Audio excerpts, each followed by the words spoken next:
नमस्कार, कार्यक्रम आंखें में आपका स्वागत है। आज के इस अंक में हम दिखाएंगे युवाओं में बढ़ती बेरोजगारी पर, साथ ही आपको ले चलेंगे गांधी मैदान स्थित पुस्तक मेले में। विश्वास नहीं होता, लेकिन यह सत्य है। आजकल एमए, पीएचडी, इंजीनियरिंग की डिग्री लेकर राशन दुकान, फुटपाथ विक्रेता या रिक्शा चलाता हुआ कोई दिख जाए तो चौंकिएगा मत। यही हाल है देश में बेरोजगारी का। आज देश की 11% जनसंख्या बेरोजगार है।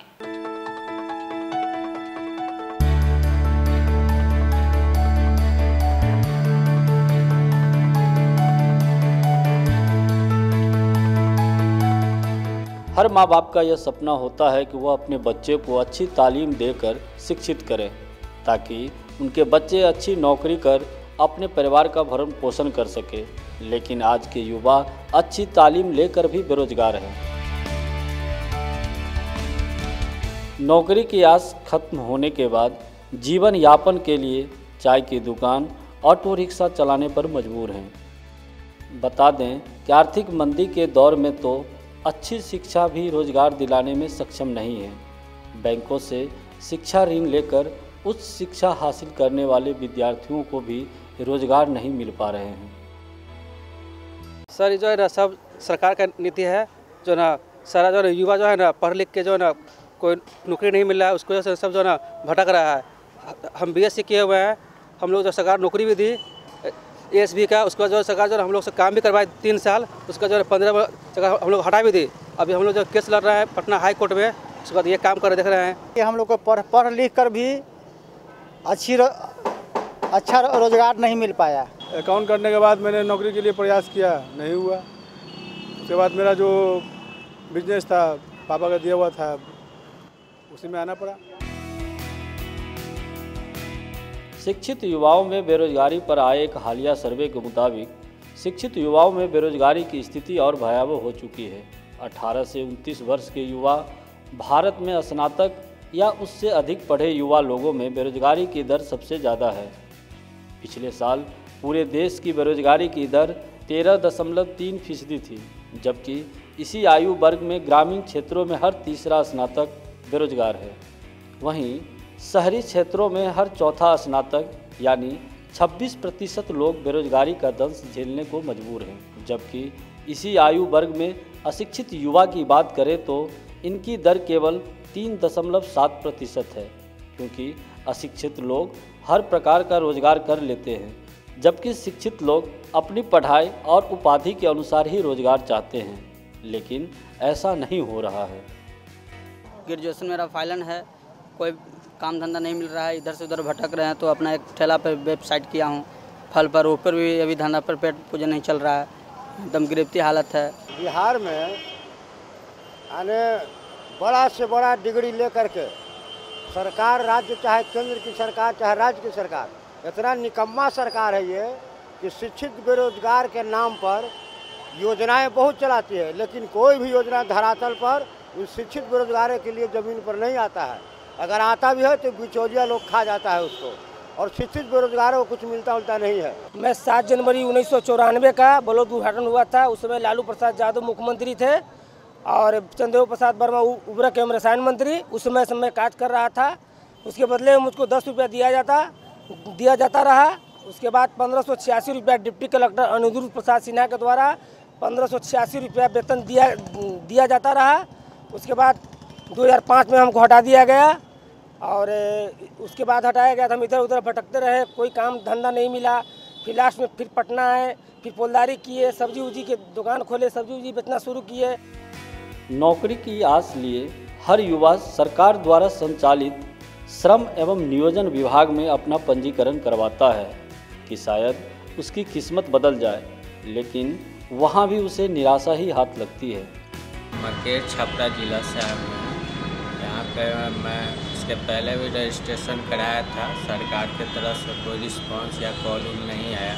मैं फिर यहाँ पे आया हूँ रजिस्ट्रेशन करवाने। एक बार हम नियोजनालय में नाम ऑनलाइन रजिस्ट्रेशन भी करवा चुके हैं, दर्ज नाम करवा चुके हैं, जो कि अभी तक मोटा लगभग हमको 1 से 1.5 साल हो गए। ईमेल एड्रेस भी दिया हुआ है, फ़ोन नंबर भी दिया हुआ है, फिर भी एक बार भी ना तो मेल आया और ना ही कोई कॉल आया। भारत सरकार ने वर्ष 2022 तक 50 करोड़ लोगों को कौशल विकास का प्रशिक्षण देकर रोजगार देने की एक महत्वाकांक्षी योजना बनाई थी। दुर्भाग्यवश यह योजना भी एक जुमला साबित हुई। अगर यही हाल रहा तो अगले 10 वर्षों में तैयार हुई बेरोजगारी की इतनी बड़ी फौज भारत के अस्तित्व के लिए बहुत बड़ा संकट बन सकती है। ज़रूरत है इस मुद्दे पर सरकार को चिंतन कर शीघ्र समाधान करने की।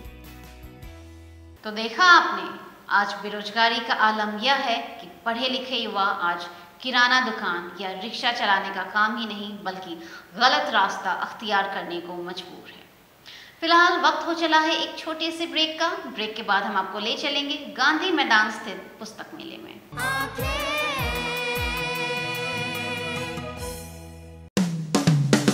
Lohia Nagar Mount Carmel high school एक ऐसा स्कूल जहां उपलब्ध है हाईटेक क्लास की facility, upgraded library, smart class facility, lab and computer class की फैसिलिटी के साथ हॉर्स राइडिंग की भी सुविधा। इसके अलावा बच्चों के खेलने के साथ आने जाने की भी सुविधा। एडवांस सुविधाओं से लैस Lohia Nagar Mount Carmel high school, Gayatri Mandir road, Kankarbagh, Patna. आपके रक्त की एक बूंद किसी की जिंदगी बचा सकती है, तो आइए हम सब मिलकर रक्तदान करें। रक्तदान महादान, जनहित में जारी। ज्ञानस्थली हाई स्कूल, जहां दी जाती है हाईटेक क्लास की फैसिलिटीज, खेलने की सुविधा, स्मार्ट क्लास की सुविधा, लेटेस्ट किताबों वाली लाइब्रेरी की सुविधा, लैब की सुविधा, बच्चों के लिए कंप्यूटर क्लासेस की सुविधा, साथ ही आने जाने की facilities. Gyansthali high school, Alamganj, Patna.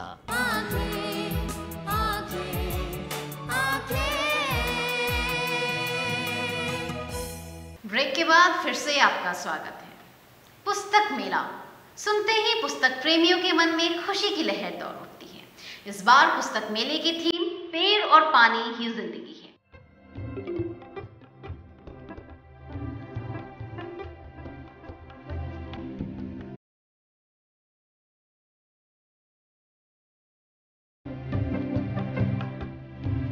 खुशनुमा व गुलाबी ठंड और गुनगुनाती धूप के बीच हरियाली में पसरी किताबों की दुनिया।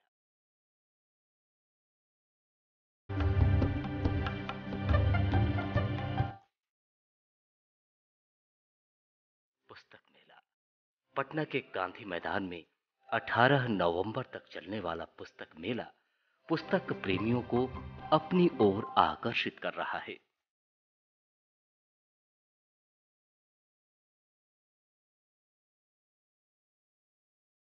आप अगर फिक्शन टाइप का स्टोरी अगर पसंद करते हो या फिर किसी भी टाइप का, और अगर आप कंपटीशन वगैरह का तैयारी कर रहे हो तो आप इस टाइप का बुक यहाँ से ले सकते हैं। और बहुत अच्छा प्राइस भी है यहाँ पे, बहुत अच्छा ऑफर यहाँ चल रहा है। आप यहाँ से लेंगे आपको बहुत अच्छा लगेगा।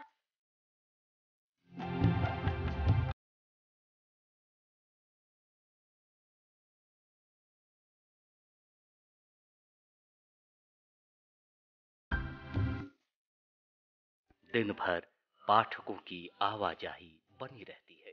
हर स्टॉल पर पाठकों की कतार लगी रहती है। देर शाम तक पुस्तक प्रेमी अपनी मनपसंद किताबें खोजते रहते हैं।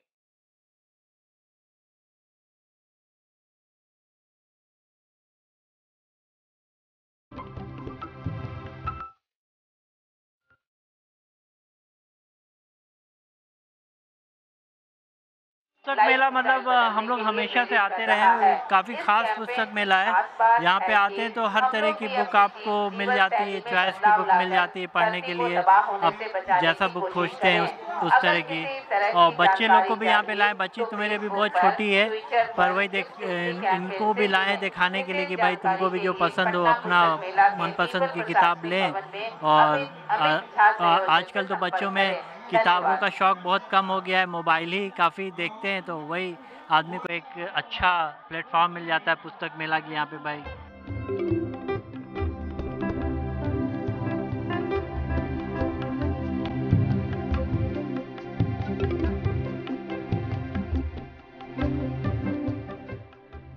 किस्से, कहानी, कविता, निबंध, उपन्यास के साथ प्रतियोगिता परीक्षा की पुस्तकों के बीच पुस्तक प्रेमी खोए रहते हैं।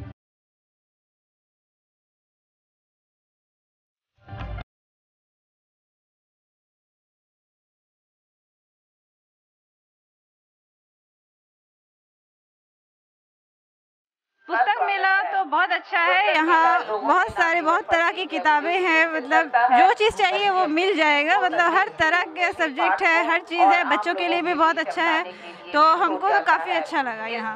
बच्चे को भी मेरे बहुत अच्छे लगे यहाँ आके। तो साफ सफाई भी अच्छी है और रही बात खाने पीने का भी है, सारा इंतज़ाम है यहाँ, इसलिए हम लोग को यहाँ बहुत अच्छा लग रहा है।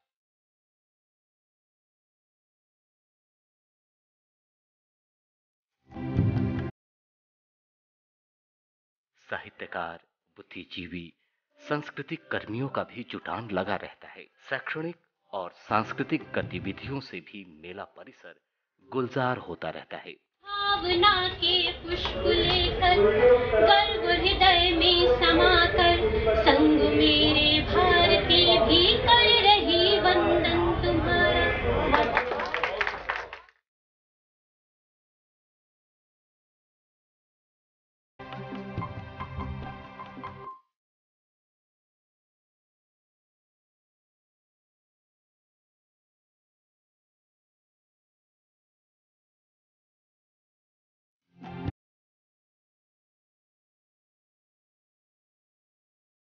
पुस्तक मेले को अंतर्राष्ट्रीय दर्जा दिलाने की दिशा में सरकार की ओर से निरंतर प्रयास किए जा रहे हैं। कई बड़े साहित्यकार, पत्रकार, सामाजिक कार्यकर्ता मेले में निरंतर आते रहते हैं।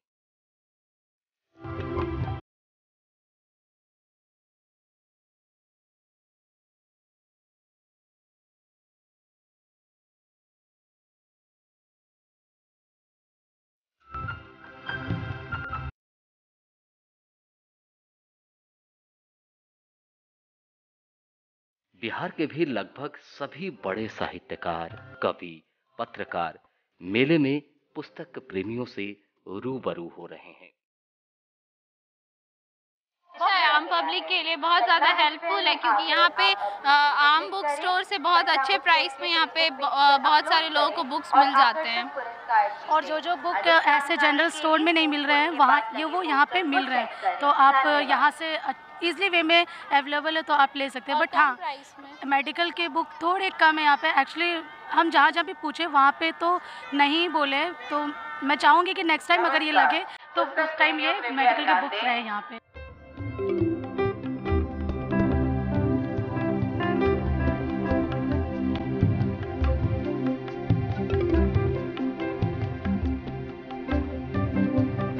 पुस्तक प्रेमियों को मेले परिसर में हर दिन नुक्कड़ नाटकों का मंचन भी देखने को मिलता है।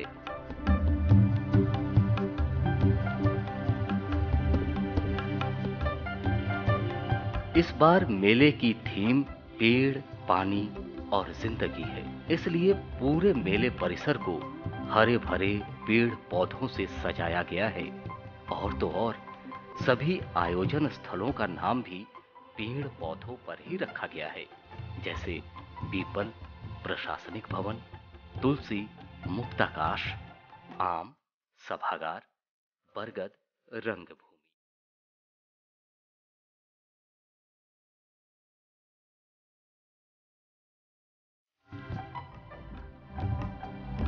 इस बार पुस्तक मेला में खास एक चीज़ लगा है, इस बार जो थीम रखा गया है पुस्तक मेले का, जैसे पेड़, पानी, और ये जो थीम जो बनाया है इस बार, ये एक अलग कंसेप्ट दिया गया है पुस्तक मेला में। हरियाली को मेन फोकस किया गया है और ये होना चाहिए, पर्यावरण की दृष्टि से बहुत ज़रूरी है।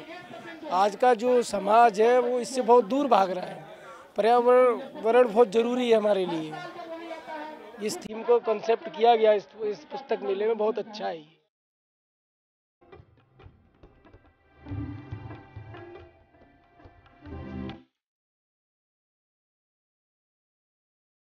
मेले के मुख्य द्वार का नाम इस बार राजेश कुमार स्मृति द्वार रखा गया है, जो मेले के 4 संस्थापकों में से एक थे।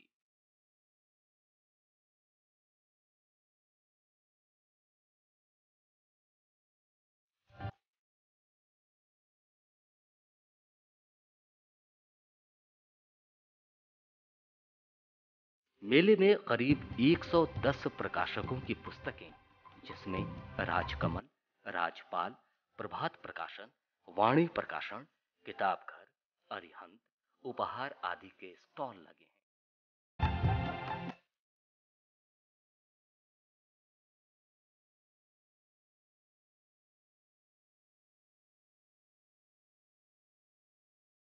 पुस्तक मेला में ज़्यादातर होता है क्या है कि लोग आते हैं, पुस्तक खरीदते हैं। ज़्यादातर ये भी होता है कि योग की किताबें भी खरीदते हैं। लेकिन हम लोग का स्टॉल का वशिष्ठ योग आश्रम का मकसद यही है कि यहाँ पे लोग आएँ और उनको कोई भी शारीरिक मानसिक से कोई भी तकलीफ है, योग से उसका क्या निदान है, वो यहाँ पर निःशुल्क उसकी जानकारी सहयोग प्राप्त कर सकते हैं। इस बार मैंने इतने सालों से आया, शायद पिछले साल इस योग का नहीं लगा हुआ था स्टॉल। मैं पहले भी योग करती हूँ, मैंने पहले भी योग किया और मुझे पता है कि योग की क्या खासियत है। बिकॉज जैसे फिजिकल बहुत सारी प्रॉब्लम होती है, मुझे खुद थाई में प्रॉब्लम होती है, नेक में प्रॉब्लम है। मैंने योग किया, उसके थ्रू मुझे बहुत सारी मतलब ऐसी चीज़ें सीखने के लिए मिली जो मैं घर बैठे भी उस चीज़ को कर सकती हूँ।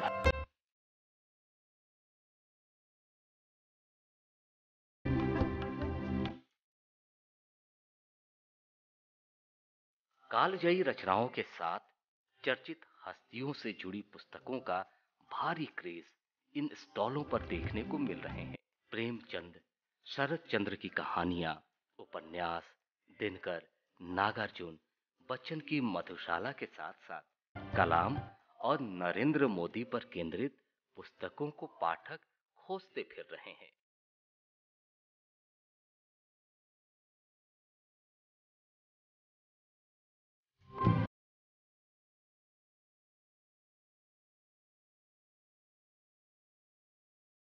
यहाँ बहुत सारे वैरायटीज़ के बुक्स हैं जो हम लोग को यहाँ आना चाहिए कि हम लोग लें और पढ़ें।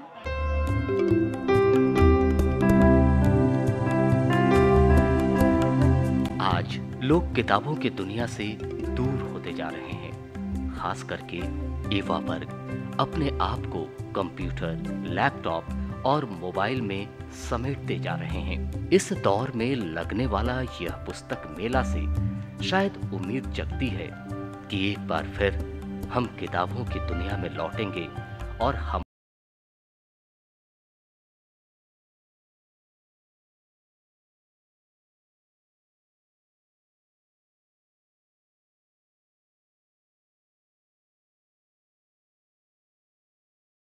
तो देखा आपने, दूर दराज से आए पुस्तक प्रेमियों ने पुस्तक की खरीदारी कर मेले का लुत्फ उठाया।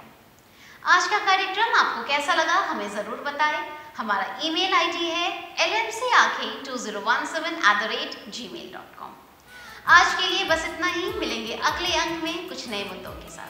तब तक के लिए हमें दीजिए इजाजत।